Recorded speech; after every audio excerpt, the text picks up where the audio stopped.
Tick mosquito protection. Expert tips to prevent bites diseases. Summer is here, and with it comes the joy of outdoor activities, barbecues, hiking, and soaking up the sun. But lurking in the shadows are pesky pests like ticks and mosquitoes, eager to ruin your fun with their bites.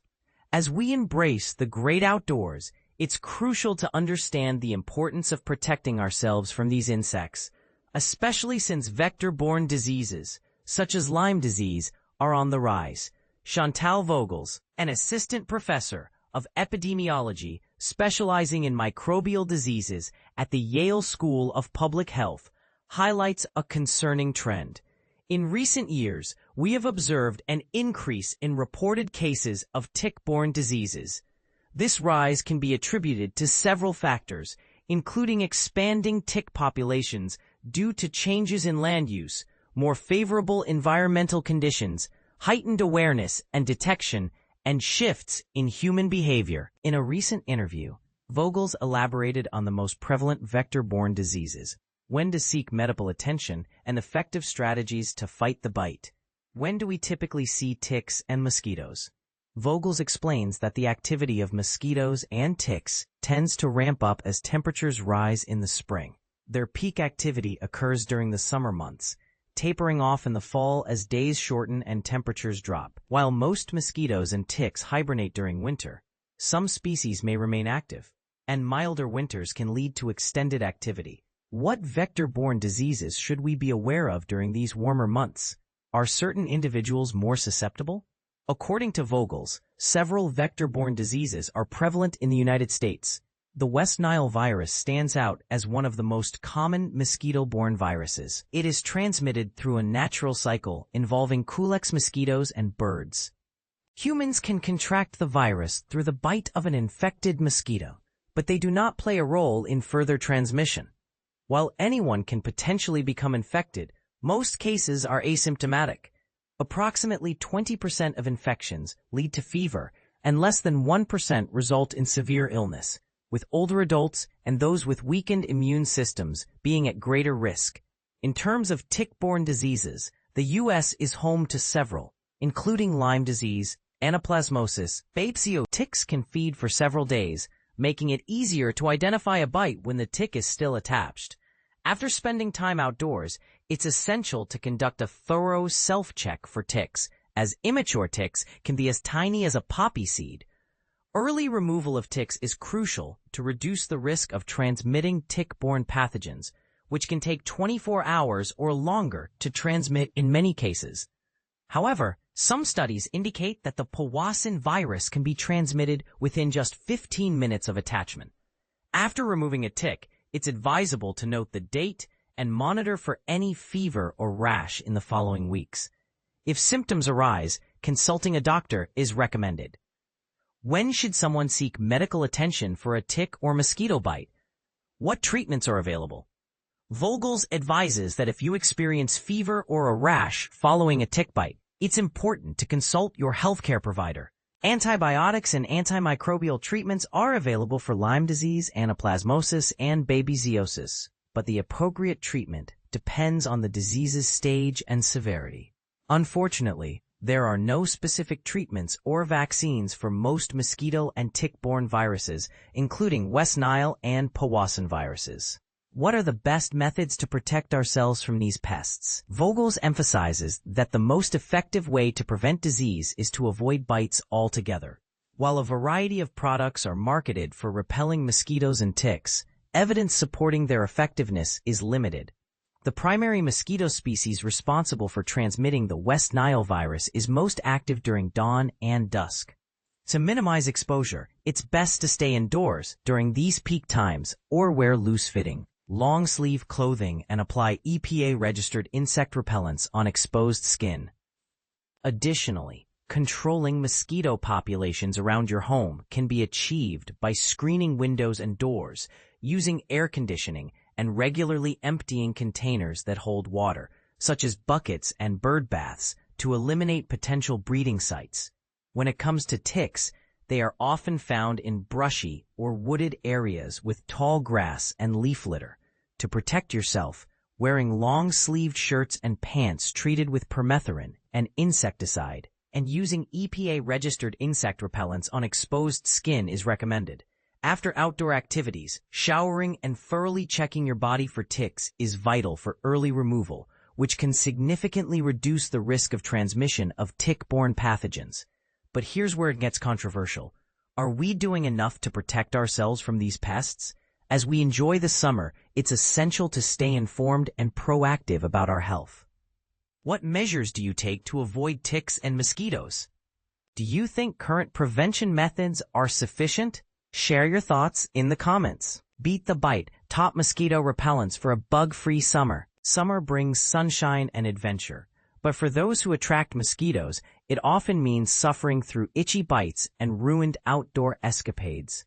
This summer, why settle for defensive countermeasures when you can reclaim your backyard, campsite, and patio? Here's the inside scoop on products that genuinely work, featuring insights from entomology experts and real-world secrets from HuffPost staff, too. New research reveals mosquitoes detect human odors through complex chemical receptors, making personal repellents the first line of defense. Daniel Markowski, technical advisor for the American Mosquito Control Association, emphasizes that effectiveness varies by individual. Some people can use less concentrated formulas, while others need stronger options, he explains. It's all about chemical blockers that disrupt mosquito sensory receptors. 1. The classic off-deep wood spray, powered by 25% DEET, is a campsite staple for a reason. However, recent toxicity concerns now caution against exceeding 30% DEET concentrations. Alternatives like the off-clean feel mist, 20% picaridin, offer a non-sticky, odorless experience. Picaridin is hilariously effective against multiple mosquito species while being gentler on skin, Markowski notes. Staff members rave about its lightweight feel as a DEET-free solution. 1. 2. But here's the controversy. While natural repellents gain traction, entomologists warn about their limitations. For example, the lemon eucalyptus Repel spray provides 6 hours of protection, but isn't recommended for children under 3. Meanwhile, the armory of synthetic options includes IR35-35-based Coleman Skin Smart, a topical synthetic repellent safe for kids and pregnant individuals. Synthetic formulas outperform natural alternatives, Markowski counters. But they're not inherently evil, they're simply science-backed solutions. Sometimes, environmental control trumps personal repellents. The Thermacell Patio Shield creates a 15-foot chemical-free barrier around outdoor gathering spots, while mosquito dunks safely target larvae in standing water. Eliminate breeding sites, and you cut off mosquito lifelines, advises L.J. Brubaker, an entomology research assistant. But don't skimp on mesh quality. Tears turn nets into decoys. Clothing and gear present another battleground. Sawyer's permethrin spray bonds to fabrics, killing insects on contact. This isn't repellent, it's insecticide, Markowski clarifies. Reserve it for gear and clothing. For clothing, Bio-UD spray, a hop-flooring wild tomatoes, offers a new EPA-approved option. It's the first product of its kind to provide 4.5 hours of protection, notes entomology professor Sonia Swiger. Embarrassingly obsessed, admits HuffPost's Paige Lavender, but it works.